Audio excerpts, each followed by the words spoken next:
La parole à United Nations Watch. Monsieur le Président, le but de cette revue UPR est de mettre le gouvernement nord-coréen face à ses responsabilités et ainsi viser à améliorer le sort de ses citoyens. Or, selon un décompte de United Nations Watch, sur 88 États qui ont fait une déclaration, 69 ont complimenté l'État nord-coréen, soit 78%. Mais la situation des droits de l'homme en Corée du Nord est déplorable.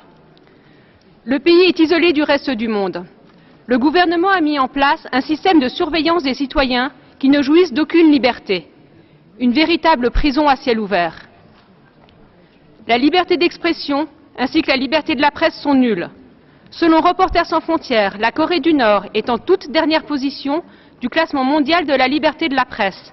Le simple fait de consulter un média étranger peut envoyer un citoyen en prison. La liberté de culte, elle aussi, est nulle. Le rapport de la commission d'enquête mandatée par l'ONU le dit.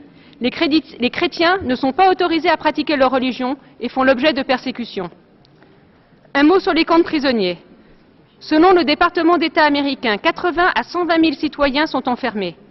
Les détenus sont victimes de tortures et les femmes sont particulièrement vulnérables face aux abus sexuels. Et comme si l'enfermement ne suffisait pas, la Corée du Nord pratique des exécutions publiques.